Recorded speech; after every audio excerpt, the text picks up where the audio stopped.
Hi, my name's Johnny, and today, at last, we are checking out the brand new D5 from Sire.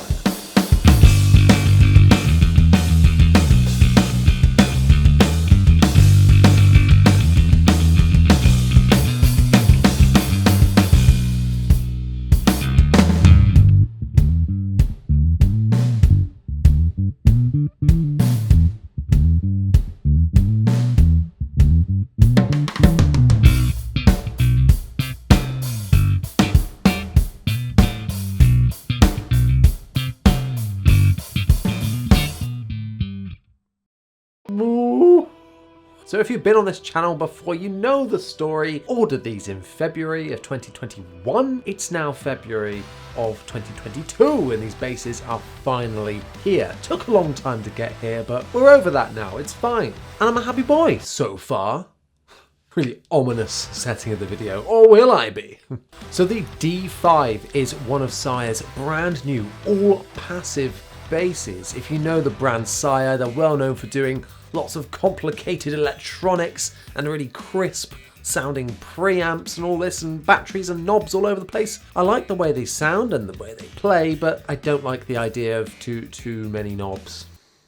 So of course I was so excited when I saw that Sire were doing all passive new basses, and I was actually in the market after watching a few videos on the Squire 50s Classic Vibe P bass. I thought, I think I kind of want a 50s telly bass. I say telly bass because that's what these kind of vintage basses were called back in the 50s when they were made. Really simple, primitive design. The first ever electric bass, the precision bass, the 50s style one with your single coil pickup, no splitting going on, the slimmer telly style headstock, just one volume and just a tone knob.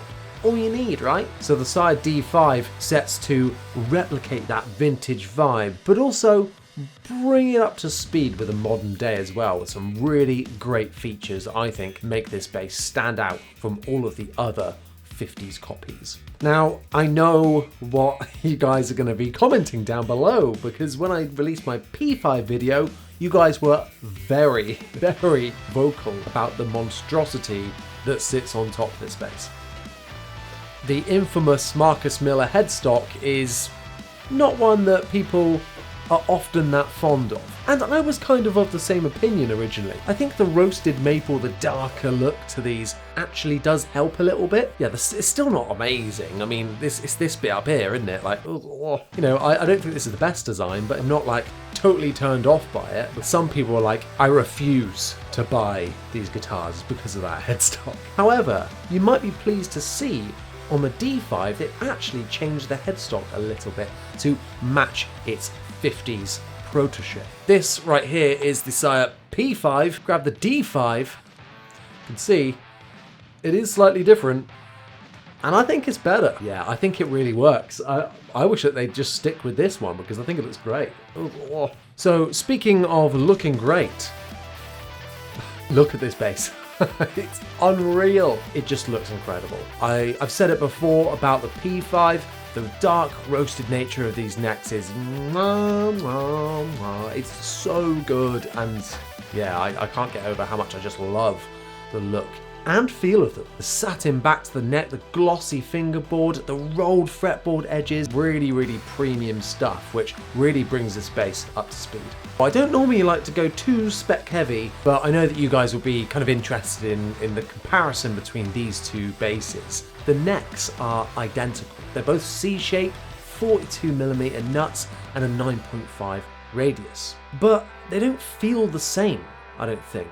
The P5 feels a bit bigger in your hand, but then the D5 feels flatter. Normally I'd say that that's better, and the flatter, not so big feeling is good, but the P5 is only bigger in the sense that it feels more rounded, so it just sits in your hand nice. It's got a nice curve. You know I like a good curve. Moving on up to our older body. Another thing that is a bit of a gripe about vintage basses is the size of the body, the weight of the body, and the carve of the body, because there is no carve. There's normally just a slap, and happy to report, not the case with the D5. We've got a lovely little belly cut in there, which makes it super comfy to play.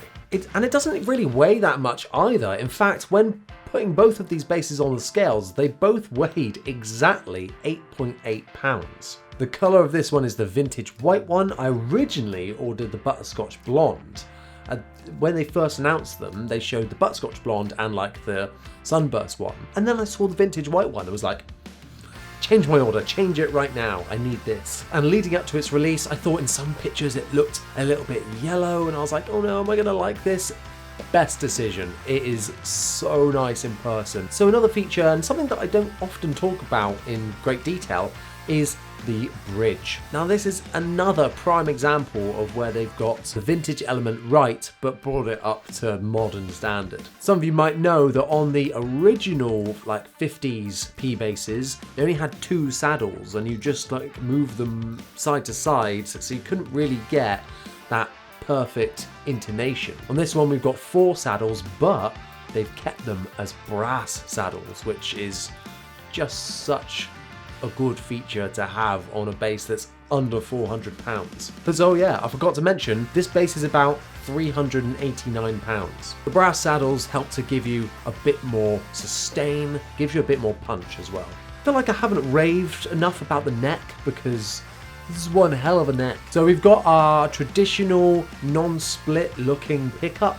Not going to go into that too much right now because we'll have a listen and then talk about the pickup afterwards. Just above the pickup, again, we've got our truss rod adjustment at the base of the neck. The base of the neck? The neck of the bass. The base of the neck of the bass. At the bottom of the neck instead of at the top by the headstock. And this is just a great feature, I think. You know, aesthetically, some people don't like that, but I think it looks really cool and it just makes life a bit easier. So I wish the P5 had the brass saddles and I wish the P5 also came in this color combo because, oh. So it's worth mentioning, I suppose, that some people had to return their basses, their D5s, because of some issues out of the factory. I know Low End Lobster reported on this as well, that his had some soldering issues in there. No issues with this example whatsoever.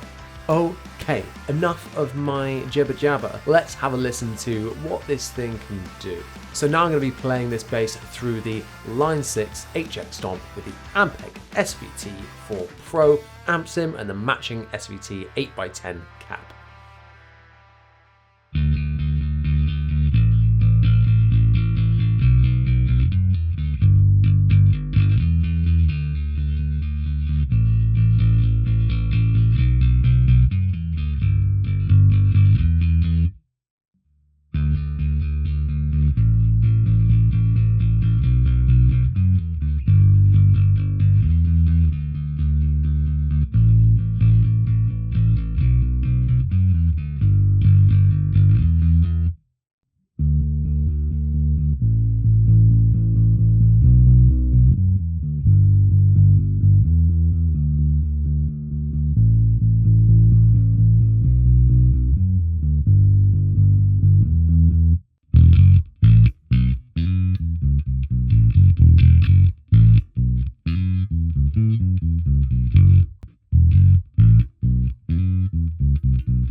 Vintage style bass. It's got like that vintage sound and then some.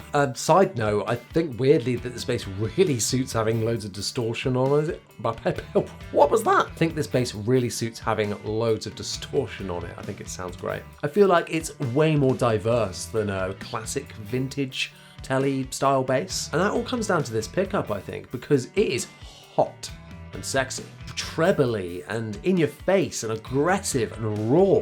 And that's kind of what you get from the non-split pickup that's in there. It's kind of less tamed sounding, which is both good and bad, I think. When I first compared this to the D5, when I first compared the D5 to the P5, after spending time with these two, I honestly think that I prefer the more controlled classic P bass, like the refined P bass, 60s style P bass sound a little bit more. The D5 I think sounds great, don't get me wrong, you get plenty of warmth and it's actually surprisingly diverse.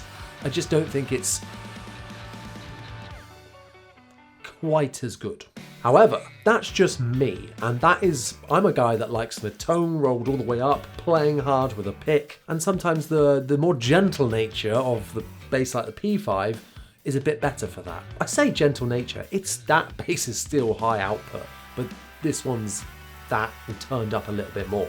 That being said though, you could just dial the tone back if you don't really want it to be that aggressive, and that is where this bass really shines, I think.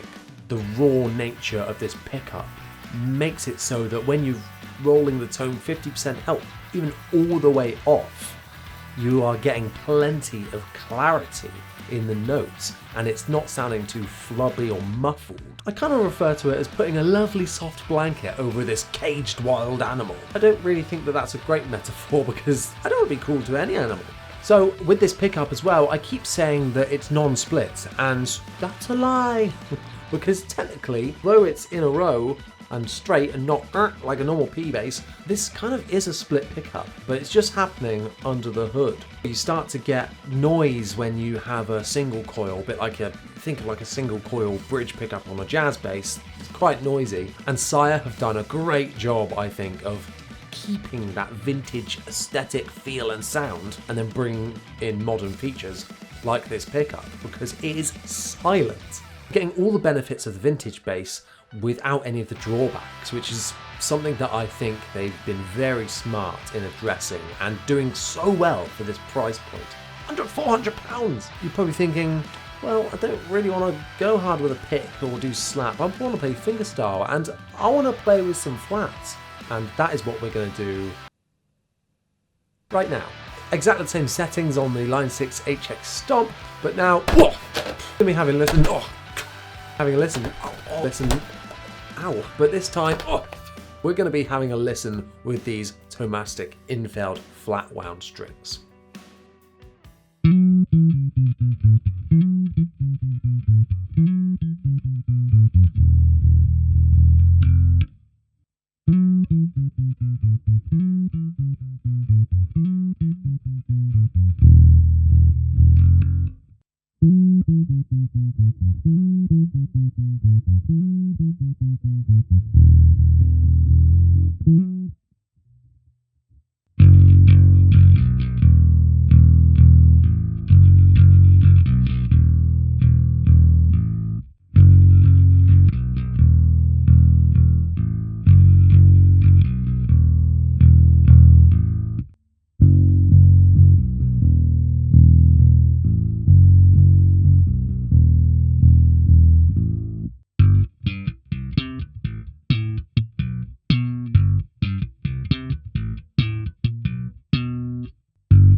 It just works. It just sounds great, and what the flat wounds tend to do is like deaden the sound even more, and with this pickup I think it just really works. This bass definitely did not play as well as the P5 straight out of the box. And whilst overall I think the P5 kind of takes it that little bit further for me and I get a bit more enjoyability out of it, we can't dance around the fact that this is still a fantastic bass. And if you're looking for a 50s style bass, and maybe you think about this or the classic vibe 50s one, I think you should go with this. I don't know if that's everything, it might be, who knows. Let me know in the comment section down below what you think about this bass, what your favourite sound was, and what else you want to see. Once again, thank you so much for watching. I'll see you next time.